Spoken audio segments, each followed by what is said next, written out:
አርእስተ ዜና ኢማም አልሻፊ ኢስላማዊ ዩኒቨርሲቲ ከጃሚዑል ኢህሳን ማህበር ጋር በመተባበር ያሰለጠናቸውን 600 ተማሪዎች አስመረቀ። በሱዳን የተቀሰቀሰው አዲሱ የኮሌራ ወረርሽኝ የ120 ሰዎችን ሕይወት ቀጠፈ። በደቡብ አፍሪካ በስደተኞች ላይ የሚፈጸሙ የጭካኔ ድርጊቶችና ጥቃቶች ታሪካዊውን የነጻነት ትግል የሚክዱ ናቸው ሲሉ የኤንሲ ዋና ጸሐፊ አስጠነቀቁ።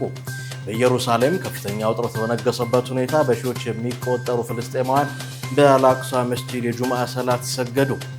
ኢራንና እስራኤል አሜሪካ የከፍተኛውን መሪ አያቶላ አሊ ኻሜኒ የቀብር ስነ ስርዓት ለማደናቀፍ ከሞከሩ ጠንካራ እርምጃ እንደምትወስድ ገልጻለች።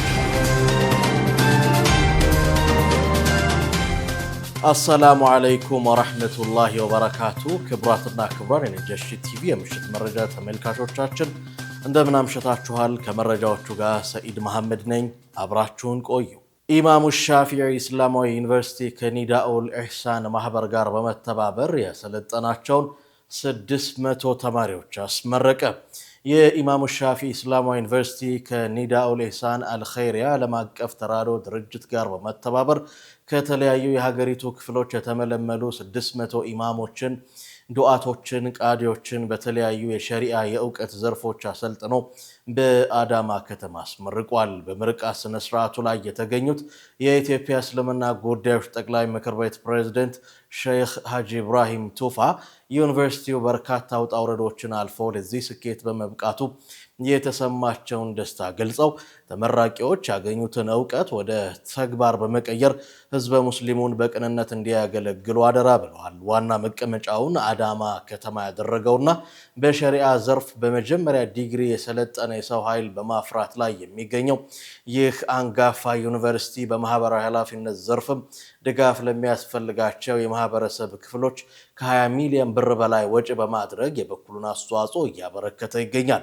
ከፍተኛ የስራ ኃላፊዎችና ታላላቅ ዑለሞች በተገኙበት በዚህ የደመቀ የምርቃት መርሃ ግብር ላይ በስልጠናው ከፍተኛ ውጤት ላስመዘገቡ 3 ሰልጣኞች የነፃ የኡምራ ጉዞ ሽልማት የተበረከተላቸው ሲሆን ዩኒቨርሲቲው በአሁኑ ወቅት 300 ወንዶችንና 205 ሴት ተማሪዎችን በዲግሪ መርሃ ግብር ተቀብለው በማስተማር ላይ እንደሚገኝ ተገልጿል።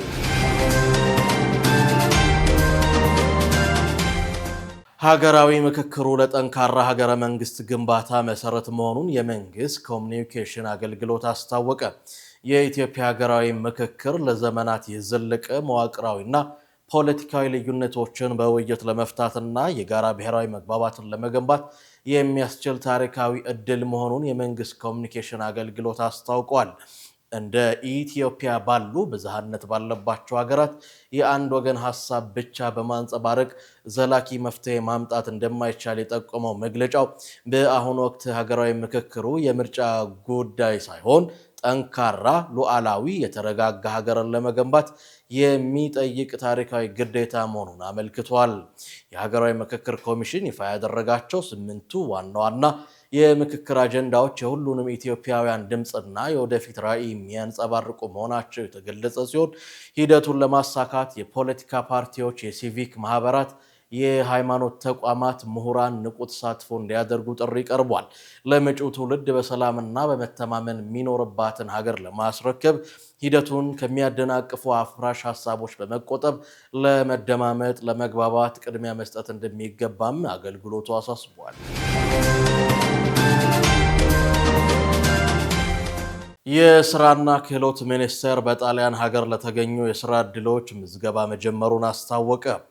የስራና ክህሎት ሚኒስቴር ከጣሊያን መንግስት ጋር ባደረገው የሁለትዮሽ ስምምነት መሰረት በሆቴልና መስተንግዶ ዘርፍ ለተገኙ ክፍት የስራ መደቦች የዜጎችን መብትና ደህንነት ባስጠበቀ መልኩ ህጋዊ የምዝገባ ጥሪ ማቅረቡን አስታውቋል። በዚሁ መሰረት በጸሐፊነት፣ በጽዳት፣ በረዳት ሼፍ፣ በዕቃ አጣቢ፣ በቢሮ አስተናጋጅ፣ በጥገና ቴክኒሽያን፣ በስፓ ቴራፒስት የሙያ ዘርፎች የወጡ ክፍት የስራ መደቦችን ለማወዳደር ምዝገባ የተጀመረ ሲሆን አመልካቾች ተያያዥ የስራ ልምድ፣ የእንግሊዝኛ ወይም የጣሊያንኛ ቋንቋ እውቀት እንዲሁም እንደየአስፈላጊነቱ የሙያ ማረጋገጫ ሲኦሲ ወይም የሆቴልና መስተንግዶ ትምህርት ማስረጃ ሊኖራቸው እንደሚገባ ተገልጿል። አብዛኛዎቹ የስራ መደቦች ለ2026-27 የክረምት የቱሪዝም ወቅት የሚቆጠሩ ሲሆን የተወሰኑት ደግሞ ዓመቱን ሙሉ የሚቆዩ መሆናቸው ታውቋል። ለዚህ የስራ ዕድል ለመወዳደር የሰራተኛነት መለያ ቁጥር የመኖር ግዴታ መሆኑን የጠቆመው ሚኒስቴር መስሪያ ቤቱ መለያው የሌላቸው አመልካቾች በመስሪያ ቤቱ ድረገጽ ላይ በመመዝገብ በአቅራቢያቸው በሚገኝ አንድ ማዕከል ወይም ወረዳ ጽሕፈት ቤት በመቅረብ የባዮሜትሪክስ መረጃቸውን በመስጠት ማውጣት እንደሚችሉ አሳስቧል። መለያ ቁጥሩ ያላቸው አመልካቾች ደግሞ በዚሁ ድረገጽ በተገለጸው ይፋዊ የማመልከቻ ማስፈንጠሪያ በመጠቀም መረጃቸውን በትክክል በመሙላት ማመልከት የሚችሉ ሲሆን አጠቃላይ የምዝገባ የስራ ስምሪት ሂደቱ በኢትዮጵያ የስራ ገበያ አማካኝነት ብቻ የሚከናወን ሙሉ በሙሉ ከክፍያ ነፃ የሆነና ሚኒስቴሩ ለየትኛውም ሶስተኛ ወገን ውክልናም ሆነ ፈቃድ ያልሰጠበት መሆኑን አስታውቋል። በሚቀጥሉት 10 ቀናት በመላው ሀገሪቱ ከቀላል እስከ ከባድ ዝናብ እንደሚጠበቅ የኢትዮጵያ ሜትሮሎጂ ኢንስቲትዩት አስታውቋል። ኢንስቲትዩቱ ባወጣው መረጃ በሚቀጥሉት 10 ቀናት በክረምት ዝናብ ተጠቃሚ በሆኑ የደቡብ ምዕራብ፣ የምዕራብ፣ የሰሜን ምዕራብና የሰሜንና የመካከለኛው የሀገሪቱ አካባቢዎች የዝናብ ሁኔታ በመጠንም ሆነ በስርጭት እየተስፋፋ እንደሚሄድ አስታውቋል። ይህ የሚጠበቀው ዝናብ የአፈር ውስጥ እርጥበትን የሚያሻሽል በመሆኑም ዘር ለመዝራት አስቀድመው ለተዘሩና በተለያዩ የእድገት ደረጃ ላይ ላሉ ሰብሎች እንዲሁም ለቋሚ ተክሎች እና የጓሮ አትክልቶች እጅግ ከፍተኛ አዎንታዊ ፋይዳ እንዳለው ተገልጿል። በመሆኑም የመኸር ሰብል አብቃይ የሆኑ የአካባቢው ማህበረሰቦች አጋጣሚውን በአግባቡ መጠቀም እንደሚገባቸው ኢንስቲትዩቱ አሳስቧል። በሌላ በኩል በዝናቡ መጨመር ምክንያት በተከዜ፣ መረብ፣ አባይ፣ ባሮ፣ አኮቦ፣ ኦሞ፣ ጊቤ እና አዋሽ ተፋሰሶች ላይ በመካከለኛ እስከ ከፍተኛ መጠን ያለው የገጸ ምድር ውሃ ፍሰት እንደሚኖር ተመላክቷል። ይህ የውሃ ፍሰት መጨመር ድንገተኛ የጎርፍ ክስተት፣ የመሬት መንሸራተት፣ የወንዞች ሙላት ሊያስከትል ስለሚችል በተለይም ለጎርፍ አደጋ ተጋላጭ በሆኑ አካባቢዎች የሚኖሩ የህብረተሰብ ክፍሎችና የሚመለከታቸው አካላት አስፈላጊውን ቅድመ ጥንቃቄ እንዲያደርጉ ኢንስቲትዩቱ በጥብቅ አሳስቧል። በሱዳን የተቀሰቀሰው አዲሱ የኮሌራ ወረርሽኝ የ120 ሰዎችን ህይወት ቀጠፈ። በሱዳን አዲስ የተቀሰቀሰው የኮሌራ ወረርሽኝ ቢያንስ የ120 ሰዎችን ህይወት ማጥፋቱን የዓለም ጤና ድርጅት አስታውቋል። እንደ ድርጅቱ ሪፖርት ከሆነ ባለፈው ግንቦት ወር ጀምሮ በተለያዩ የሀገሪቱ የጦር ቀጠናዎች ውስጥ ከ1200 በላይ የኮሌራ ታማሚዎች የተመዘገቡ ሲሆን በተለይም በምዕራብ ኮርዶፋን ግዛት በከፍተኛ ሁኔታ የተስፋፋ ወረርሽኝ አሳሳቢነቱ እየጨመረ መጥቷል። በሱዳን ጦርና በፈጥኖ ደራሽ ኃይሉ RSF መካከል ላለፉት 3 ዓመታት የቀጠለው አስከፊ እርስ በርስ ጦርነት የሀገሪቱን የጤና መዋቅር ሙሉ በሙሉ በሚባል ደረጃ አውድሟል። አብዛኞቹ ሆስፒታሎች ከአገልግሎት ውጪ በመሆናቸው የሚሊዮኖች መፈናቀል እና የሕክምና ቁሳቁስ እጥረት ወረርሽኙን ለመቆጣጠር የሚደረገውን ጥረት ክፉኛ አደናቅፎታል ተብሏል። ይህ አሁን የተከሰተው ወረርሽኝ በ3 ዓመታት ውስጥ ሱዳንን የመታ 3ኛው የኮሌራ ማዕበል ሲሆን ከሐምሌ 2024 እስከ ባለፈው መጋቢት ወር በነበረው ሁለተኛው ማዕበል 124400 በላይ ሰዎችን በክሏል። የ3500 ሰዎች ህይወት አልፏል። አሁን ላይ ወደ ጎረቤት ሰሜን ኮርዶፋን ግዛት ጭምር እየተስፋፋ ያለው ወረርሽኙ በሚቀጥለው የክረምት የዝናብ ወቅት ንጹህ ውሃ የማግኘት እድሉን ይበልጥ ስለሚያጠበው ጉዳቱ ሊበራከት እንደሚችል ተሰግቷል። የዓለም ጤና ድርጅት በሱዳን እያደረገ ያለው የነፍስ አድን እንቅስቃሴ በከፍተኛ የገንዘብ እጥረት መፈተኑን ገልጿል። ድርጅቱ ለዘንድሮ ዓመት ከሚያስፈልገው አጠቃላይ የበጀት ድጋፍ ውስጥ ያገኘው 1/3ኛውን ብቻ በመሆኑ የዓለም አቀፉ ማህበረሰብ ለሱዳን ህዝብ አስቸኳይ ትኩረትና ድጋፍ እንዲያደርግ ጥሪ አቅርቧል።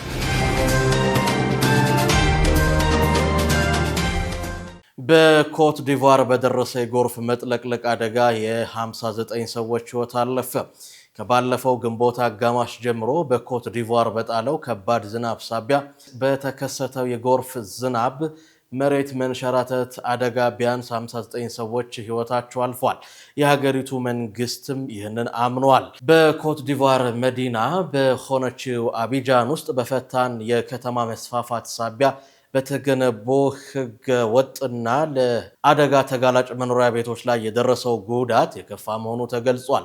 በከተማዋ በጥቂት ቀናት ውስጥ ብቻ የ10 ሰዎች ህይወት ማለፉ የተነገረ ሲሆን የክረምት ወቅት ገና መጀመሪያ ላይ ቢሆንም የተመዘገበው የሟቾች ቁጥር እጅግ ከፍተኛ መሆኑን የሀገሪቱ ቃል አቀባይ አማዱ ኩሊባሊ ገልጸዋል። በደቡብ አፍሪካ በስደተኞች ላይ የሚፈጸሙ የጭካኔ ድርጊቶችና ጥቃቶች ታሪካዊውን የነጻነት ትግል የሚክዱ መሆናቸውን የኤንሲ ዋና ጸሐፊ ያስጠነቀቁ። የደቡብ አፍሪካው ገዢ ፓርቲ አፍሪካ ብሔራዊ ኮንግረስ ኤኤንሲ ዋና ጸሐፊ ፊኬሌ በሀገሪቱ በስደተኞች ላይ እየተፈጸመ ያለውን የጭካኔ ድርጊትና ሁከት በማውገዝ ጠንከር ያለ ማስጠንቀቂያ ሰጥቷል። ዋና ጸሐፊው ፓርቲያቸው ህገወጥ ስደትን በምንም መልኩ እንደማይደግፍ፣ የሀገሪቱ ዜጎች ስራ አጥነትና ድህነትን አስመልክቶ ያላቸውን ስጋት እውነተኛ መሆኑን ቢረዱም ለችግሩ የሚሰጠው ምላሽ ግን ጭካኔና ስርዓት አልበኝነትን የተሟላ ሊሆን እንደማይገባ አሳስቧል። በተለይም አሁን ላይ ስደተኞችን በጠላትነት የሚፈርጁ ብዙዎች ደቡብ አፍሪካውያን በአፓርታይድ የጭቆና ዘመን በጎረቤት የአፍሪካ ሀገራት ተጠልለው ያላቸውን ተካፍለው የኖሩ በመሆናቸው ዛሬ ሙቡላሉ እንዳሉት ዛሬ በአፍሪካውያን ወንድሞች ላይ መነሳትና ጥቃት መሰንዘር ነፃነታቸውን እውን ያደረገውን ታሪካዊ ትክል መክዳት መሆኑን በቁጭት ገልጸዋል። መንግስት የህገወጥ ስደትን ችግር በህጋዊና ተቋማዊ መንገድ ለመፍታት ቁርጠኛ እርምጃዎችን እየወሰደ መሆኑንና የጸጥታ ኃይሎችም ሁከቱን በመግታት ረገድ የሚጫወቱትን ሚና ያደነቁት ዋና ጸሐፊው ደቡብ አፍሪካውያን በሰብአዊነትና በአብሮነት እሴት የታነጹ የኔልሰን ማንዴላና የአልበርቲን ሲስሉ ልጆች መሆናቸውን በተግባር ማሳየት እንዳለባቸው ገልጸዋል። ወቅታዊ መረጃዎች እንደሚያመለክቱት በደቡብ አፍሪካ ስደተኞች ላይ የሚሰነዘሩ ጥቃቶችና የጥላቻ ንግግሮች በተለይም ከኢኮኖሚ ቀውስ፣ ከፍተኛ የስራ አጥነት መጠንና ከማህበራዊ ጫናዎች ጋር ተዳምረው አሁንም ድረስ በየጊዜው እያገረሹ ነው። ከቅርብ ጊዜ ወዲህ በተለያዩ የሀገሪቱ ከተሞችና የከተማ ዳርቻዎች በስደተኞች የንግድ ተቋማት፣ መኖሪያ ቤት ያነጣጠሩ ጥቃቶች፣ ዘረፋዎችና የተሳሳቱ የህግ አተረጓጎሞች እንቅስቃሴዎች በማህበራዊ ሚዲያዎችና በተደራጁ ቡድኖች አማካኝነት እየተቀሰቀሱ መሆናቸውን በስደተኞች ዘንድ ትልቅ ስጋት ፈጥሯል። በኢየሩሳሌም ከፍተኛ ውጥረት በነገሰበት ሁኔታ በሺዎች የሚቆጠሩ ፍልስጤማውያን በአልአቅሳ መስጂድ የጁማ ሰላት ሰገዱ። ዛሬ ሐምሌ 3 2026 እንደ አውሮፓውያኑ አቆጣጠር ኢየሩሳሌም በሚገኘው ታሪካዊው የአልአቅሳ መስጂድ በሺዎች የሚቆጠሩ ፍልስጤማውያን ሙስሊም ምዕመናን የተሳተፉበት ታላቅ የጁማ ሰላት በሰላም መጠናቀቁ ተገልጿል። ይህ የዛሬው የጁማ ሰላት ሊከወን የቻለው በእስራኤል የደህንነት ኃይሎች በኩል በኢየሩሳሌም ከተማ በሮች ላይ በጥብቅ የፍተሻ ጣቢያዎች ተዘግተው በተለይም በወጣቶች ላይ ከፍተኛ የዕድሜና የማንነት ገደቦች በተጣሉበት አስቸጋሪ ጊዜ ውስጥ ነው። ከዚህ የጁማ ሰላት ቀደም ብሎ ባሉ ቀናት በአካባቢው ከፍተኛ ውጥረት ሰፍኖ የነበረ ሲሆን የፍልስጤም ይፋዊ የዜና ወኪል ዋፋ እንደዘገበው በርካታ ቁጥር ያላቸው የእስራኤል ሰፋሪዎች በእስራኤል ፖሊስ ጥበቃ ስር በመሆን ወደ አልአቅሳ መስጂድ ግቢ በኃይል በመግባት የሃይማኖት ስርዓት አከናውነዋል። ይህ ድርጊት የመስጂዱን ታሪካዊ፣ ህጋዊ፣ ነባራዊ ሁኔታ የሚጋፋ በመሆኑ በሙስሊሙ ማህበረሰብ ዘንድ ከፍተኛ ተቃውሞና ውግዘት አስነስቷል።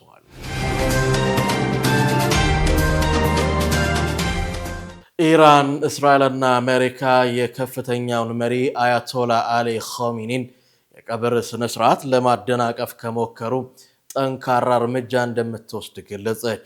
ኢራን የቀድሞውን የሀገሪቱ ከፍተኛ መሪ አያቶላ አሊ ኻሜኒ የቀብር ስነስርዓት ከመከናወኑ አስቀድሞ የአሜሪካና እስራኤል እያሰሉትን ማንኛውም አይነት የተሳሳተ እርምጃ እንዳይወስዱ በጥብቅ አስጠንቅቃለች።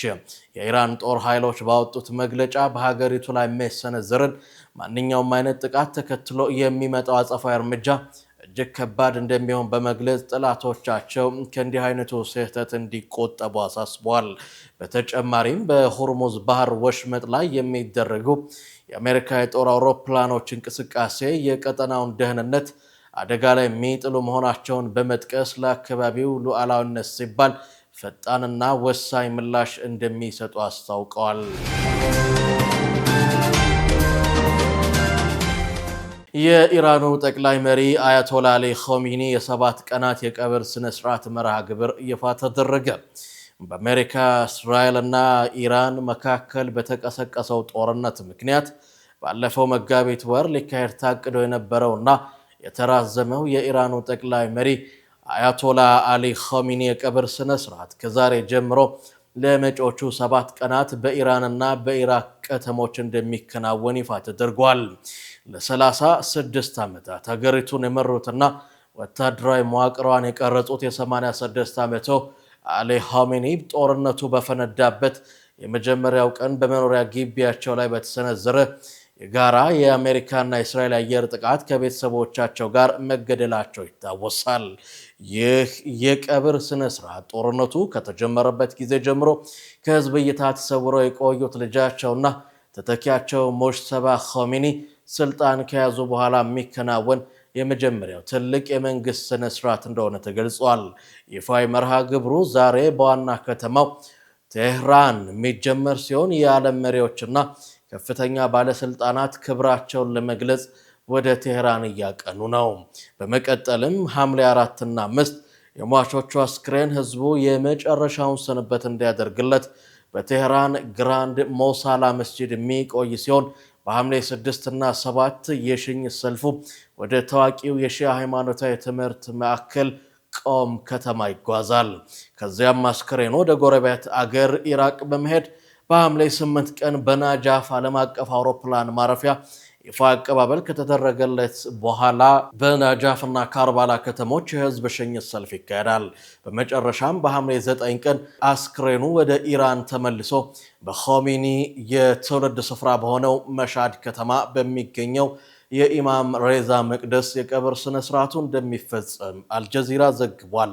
ይህንኑ ታሪካዊ ቀብር ስነ ስርዓት አስመልክቶ የፓኪስታኑ ጠቅላይ ሚኒስትር ሸህባዝ ሸሪፍን ጨምሮ ከ45 በላይ ሀገራት የመጡ የውጭ ልዑካን ቡድኖችና የሩሲያ ልዑካን ቴህራን የገቡ ሲሆን አዲሱ የኢራን ጠቅላይ መሪ ሙጅተባ ኻሜኒ ግን በአባታቸው የቀብር ስነ ስርዓት ላይ እንደማይገኙ ተነግረዋል። የኢራኑ ፕሬዝዳንት መስዑድ ፔዜሽኪያን እና የፓርላማው አፈ ጉባኤ መሐመድ ባጋር ጋሊፍ ህዝቡ በነቂስ ወጥቶ ስነ ስርዓቱ ላይ እንዲገኝና ለተገደሉት መሪው የበቀል ድምጹን እንዲያሰማ ጥሪ አቅርበዋል። ፕሬዝዳንቱ አክለውም የመሪው መስዋዕት የጉዟቸው ማክተሚያ ሳይሆን የኢራን የአንድነትና የጥንካሬ ምሳሌ በዓለም መድረክ የሚታይበት አዲስ ምዕራፍም የሚጀመርበት ነው ብለዋል።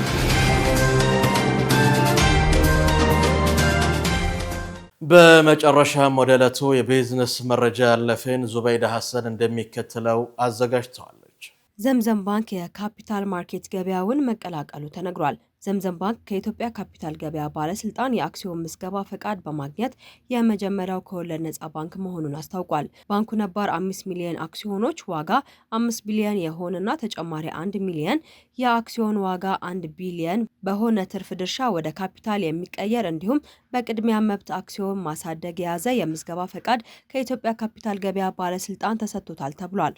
የኢትዮጵያ ካፒታል ገበያ ባለስልጣን ምክትል ዳይሬክተር ጄኔራል ራሄል ካሳ ዘምዘም ባንክ የሰነደ መዋለ ንዋይ ምዝገባ ማድረጉ የፋይናንስ ስርዓቱን በማዘመን በካፒታል ገበያው ላይ ያለውን ሚና ያሳድገዋል ብለዋል።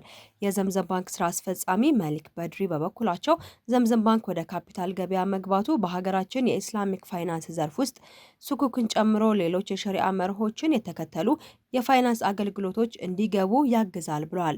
በተጨማሪም ለውጭ ባለሀብቶች ክፍት የተደረገው የባንክ ዘርፍ ለማሳደግና ሸሪዓን ተከትሎ አገልግሎት ለሚሰጡ የውጭ ባለሀብቶች መንገድ እንደሚከፍትም ተናግረዋል። ከ5 ዓመት በፊት የተመሰረተው በሀገራችን የመጀመሪያው ወለድ ነጻ ባንክ የሆነው ዘምዘም ባንክ ከዚህ ቀደም ባደረገው ጠቅላላ ጉባኤ ላይ የባንኩ ካፒታል 15 ቢሊዮን ብር ለማድረስ መወሰኑን መግለጹ ይታወሳል። የተቋሙ አጠቃላይ ገቢ ደግሞ ከ2.2 ቢሊዮን ብር ወደ 3 ቢሊዮን ብር ጭማሪ አሳይቷል ተብሏል። የባንኩ ትርፍ ደግሞ ከ1.3 ቢሊዮን ብር ወደ 1.8 ቢሊዮን ብር ከፍ ማለቱም ተነግሯል። ዳንጎቴ የነዳጅ ማጣሪያ በቀን ወደ 2.1 ሚሊዮን በርሜል ለማሳደግ ማቀዱ ተሰምቷል። ግዙፉ የአፍሪካ ነዳጅ ማጣሪያ ፋብሪካ ዳንጎቴ በ46 ቢሊዮን ዶላር ማስፋፊያ የማጣራት አቅሙን በቀን ወደ 2.1 ሚሊዮን በርሜል ለማድረስ ማቀዱን ያስታወቀው የዳንጎቴ ግሩፕ በናይጄሪያ የሚገኘው ፋብሪካ የማጣራት አቅም በቀን ከ700 ሺህ ወደ 1.4 ሚሊዮን በርሜል እንደሚያሳድግና ተጨማሪ የ700 ሺህ በርሜል ደግሞ በኬንያ ለመገንባት ከታቀደው ማጣሪያ የሚገኝ መሆኑን የናይጄሪያ መገናኛ ብዙሃን ዘግቦታል። የዳንጎቴ ግሩፕ የነዳጅና የጋዝ ዘርፍ ምክትል ፕሬዚዳንት የሆኑት ዴቫ ኩማር ኤድዊን እንደ ፈረንጆቹ ዘመን አቆጣጠር ከ2026 እስከ 2028 ባለው ጊዜ ውስጥ ማስፋፊያውን ለመገንባት $46 ቢሊዮን ኢንቨስት ይደረጋል ብለዋል። በተጨማሪም ኩባንያው ባለፈው ሚያዝያ ወር ወደ አውሮፓ የሚያደርገው የጀት ነዳጅ ሽያጭ በ75 በመቶ በማሳደግ 272,000 ቶን አድርሶታል ብለዋል። የባህረ ሰላጤ አባል ሀገራት ባንኮች በዓመቱ የመጀመሪያ ሩብ ዓመት ላይ ጠንካራ የተጣራ ትርፍ ማስመዝገባቸው ተነግሯል። የባህረ ሰላጤ ሀገራት ባንኮች በሩብ ዓመቱ $16.8 ቢሊዮን የተጣራ ትርፍ ማግኘታቸውን የኩዌት የኢንቨስትመንት ተቋም ካምኮ ኢንቨስት ይፋ ባደረገው አዲስ የፋይናንስ ሪፖርት ላይ አስታውቋል። በገልፍ ወይም በባህረ ሰላጤ ትብብር ምክር ቤት ወይም ጂሲሲ ሀገራት ውስጥ የሚገኙ የተመዘገቡ ባንኮች ባለፉት 3 ወራት ውስጥ ከነበረው ውድቀት በኋላ ጠንካራ ማገገሚያ አሳይተዋል ሲል ሪፖርቱ ገልጿል። ለዚህም ከፍተኛ የትርፍ እድገት ዋነኛ መንስኤው የሆነው በክልሉ ያለው ጠንካራ የብድር ፍላጎት፣ የማክሮ ኢኮኖሚ መረጋጋትና የነዳጅ ገበያው መነቃቃት ናቸውም ተብሏል። በትርፍ እድገት ላይ ከፍተኛ ድርሻ የያዙት ሳዑዲ አረቢያና የተባበሩት አረብ ኤሚሬትስ በተለይም አቡዳቢና ዱባይ ባንኮች መሆናቸውን አረብ ኒውስ ዘግቦታል።